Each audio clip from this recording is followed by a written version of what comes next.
Hello everyone and welcome back to the channel. Now in this video we're going to take a look at the Alliance Wars showcase that just dropped. As a reminder, this is the Glorious Games, which encompasses the Alliance Wars season a couple seasons ago with Provocateur and Secutor.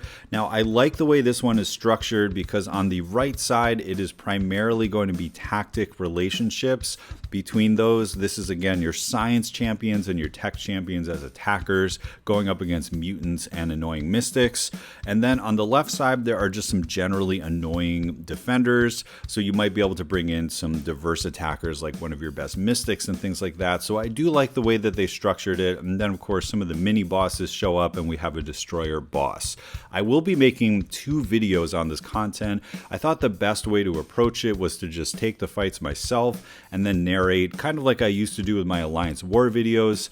But in general, I do think this is worth doing. You get 5,000 Titan shards and some generic sig stones, which still do have value, plus just some, loyalty crystal tokens, which I will be using on basic shards.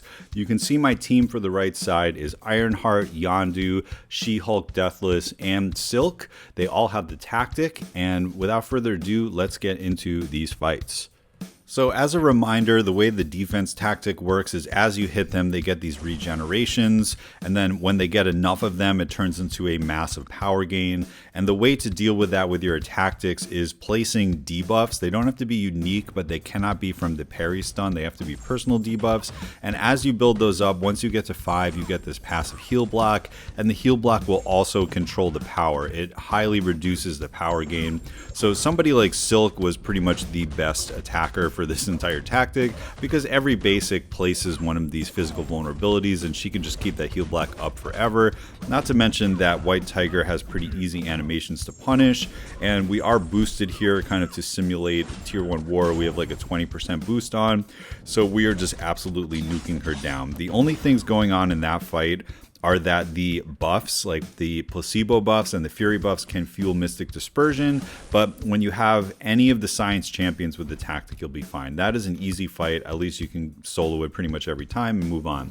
Now this dust is from Path 4, and it's one of the more annoying fights that was placed during the season, simply because if she gets 3 debuffs on you at any given moment, then she will be fully unblockable for the full fight. And if she becomes unblockable, since it's very difficult to punish her special attacks due to the distancing, if she gets unblockable, it's going to be very, very difficult to keep up the debuffs and things like that. So this is almost essential to be Ironheart for a couple of reasons. First of all, she does have Incinerate, which can remove sand. So that is obviously very helpful. She has access to a lot of debuffs, which means you can get to 5 fairly often, which is going to help with that heal block. You can get the debuffs from dashing back or from landing your mediums. And then additionally, she has the tracking, which puts ability accuracy reduction on block, which means when you take medium hits to your block, you will not get sand. Now, the way for her to go unblockable still in this fight is if you actually hit her block. You don't have any ability accuracy against that, and you will get sand on yourself. And if you go fully unblockable, it can be a really bad time. So again, with Ironheart, you want to get those debuffs up quickly. You can just spam your special 1s and then eventually finish with a special 2. And the key is to not hit her block and to just mine the unblockable. If she goes fully unblockable, you might die. And one last thing I forgot to say, there are power stings on that node, but you can get rid of them every 10 hits on your combo. So just don't throw specials until you've crossed the threshold of 10, and then you're safe to throw it. Now next up, this is the I think the Path 2 node, where basically we're getting placebo buffs on us, and it also has the Shatter node. But the main thing going on here is Mystic Dispersion Man-Thing and Poison. So I like Deathless She-Hulk for this for 2 reasons. She's obviously poison immune, and we just took a hit to the face there accidentally because I punished the Unstoppable a little early, something I probably used to do when I was in SSX and forgot about. But the thing I like about Deathless She-Hulk is that unlike the OG She-Hulk, who has a Petrify off of the special 2, she actually has a double Wither, which is going to control this node. You can see anytime that he would be gaining power, it's reversed just slightly. This is from Mystic Dispersion or any other power gain in the fight, which is just phenomenal. He's locked at 0 power right now because we have these Withers up. And, it's She-Hulk for her utility here. We happen to have been playing really well, and we've got like 14 of those traumas on him, but it doesn't really matter if they fall off because it's not a massive health pool, and we are able to finish off the fight just like this. So I made some mistakes, we took some damage, but overall it wasn't that bad of a fight because we controlled the power and we had poison immunity. We did take a little bit of damage from the shatter node, but that's fine because this is it's about the marathon, not the sprint, right? Now, this Havoc can be a little tricky due to the fact that it's going to be nearly impossible for him to not go fully unblockable. This is, again, the Path 4 node, and if he gets 3 debuffs on you, he will go fully unblockable, and we don't really have champions in the roster that will, be able to deal with the plasma detonation with armor, and then also, control his plasma. Like, in the old days, Warlock used to be the best one here because when you parry the non-contact hits, it would give the little power drains, and you could prevent him from going unblockable. But in a situation like this, you know that he's just going to eventually get enough plasma debuffs that he's unblockable for the whole fight. So if you're comfortable doing unblockable fighting, you essentially want to either bait the special 2 for your openings or hit his block until he throws a heavy and then use that for your openings. If he throws the special 1, you pretty much just have to back off and not punish it and just deal with it. And the other annoying thing about this fight is that it has the special burst lockdown. So when he throws his specials, it puts armor breaks, and you will have multiple armor ups throughout the fight, but if things get a little passive and you're not able to hit him as much, it is possible that you can lose all of your armor ups and then be slightly vulnerable to basically get plasma detonated. So I went into this fight knowing that I would have to fight him fully unblockable, which is just a different way of playing the fight. And then additionally, I would be vulnerable to taking some damage. We obviously took some hits to the face, which was just a mistake. But as the fight goes on, I am actually at one point going to lose my armor ups.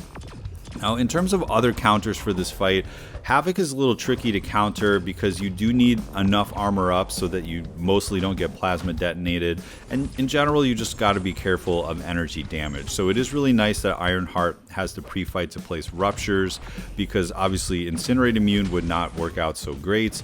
And this is the moment right there. We did take a plasma detonate to the face and there was kind of nothing we could do about it, but it's fine. I will just heal her up later. There is a way to finish that fight with 100% health, but just the way things went and the way I played, we did take a little bit of damage. But yeah, I can't think of many other good counters for him besides maybe Omega Sentinel if you have her, because a lot of the tech champions don't line up with that node set very well. Now next up, I was trying something here. I was using Yondu, who I recently took to rank 5. And I do like him for this fight. It was just a little slow and I did end up making a mistake and actually dying. But his playstyle is very simple. It's just basically throw special 1s. That's going to place bleeds and heal blocks. And then you can essentially just block forever when it comes to the specials and not die. This is a 6-star against a rank 3 7-star. And you can see that when we have enough of those weaknesses up at Sig 200, we barely take any damage into the block. Again, it's just kind of a fight of attrition and it will take a long time to get the fight down. Now this has some annoying nodes. First of all, it is the make a stand, so you have to find ways to knock him down, but it also has one eye open, so parry heavy will not work. But if you are in a spamming special 1 play style that Yondu has, you will frequently have power to knock him down. And then it also has the power efficiencies which build up, and essentially he's going to get to a part of the fight where he's just spamming special 2s. And I do not have the dexes on this, but if you notice, even with just 1 weakness and the Inequity Mastery, Yondu is able to block a special 2 and take barely any damage. So if I had played a little bit better, I think there would have been a way for me to solo this fight, but we're going to just let it play out for a little bit, and you'll see the strategy again is just block the specials and know that they're not going to really hurt that much into the block, and then just through the fighting of attrition and throwing our special 1s, keeping the heal blocks up, hoping that he bleeds down, that's going to be the way that we get him down to about half health. And with that, I'm just going to fast forward it until we get to the point where we have to switch over to Ironheart.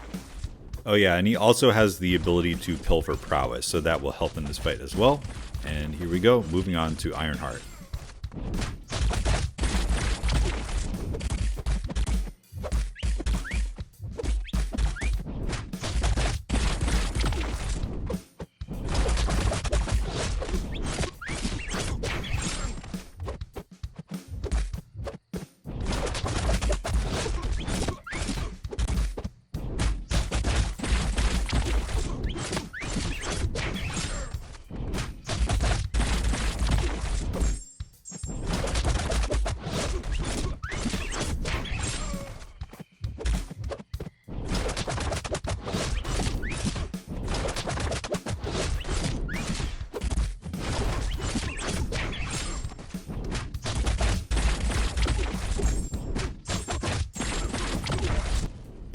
All right, so as you can see, I messed up there, but he did his job because I wanted to preserve as much health on Ironheart as I could since I'm using her later, and taking off half of a health bar ain't bad at all.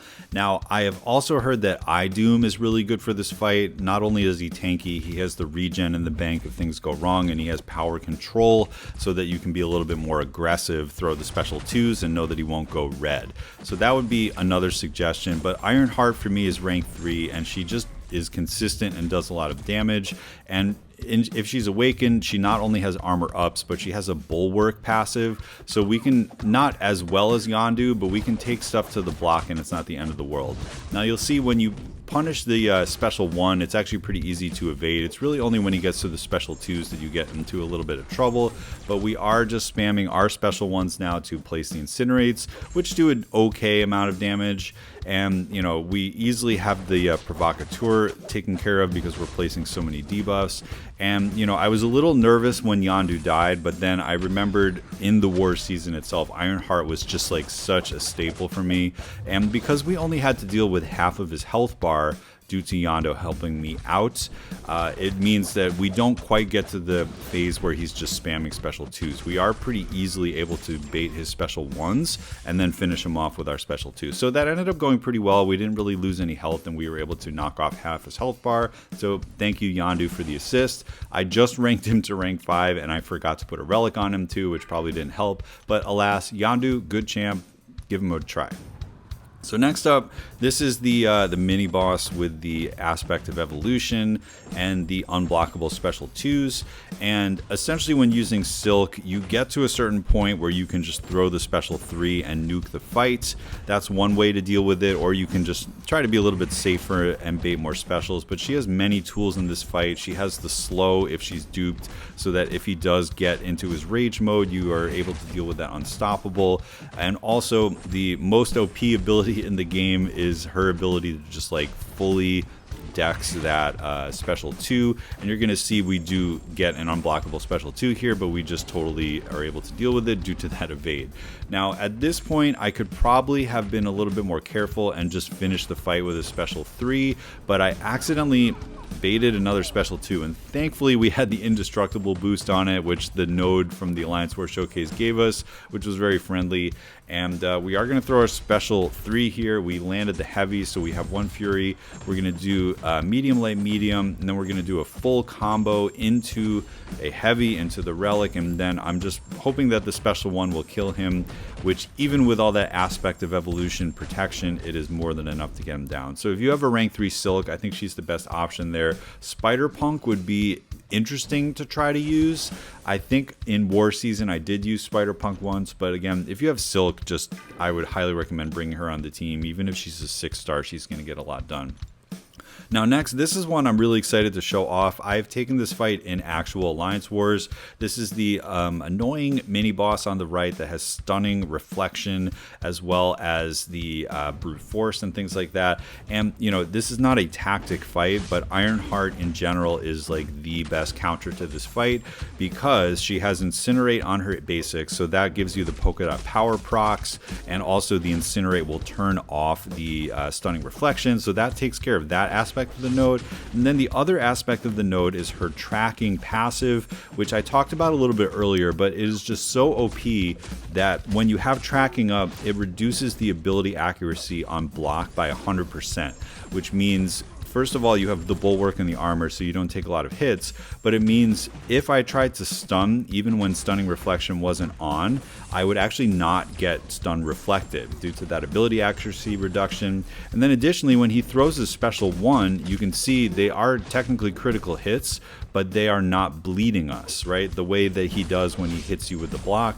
So we're not just like losing health from baiting the special 1s like so many other champions do against Bullseye. So essentially we're just keeping track of his little green icon so that he won't evade us.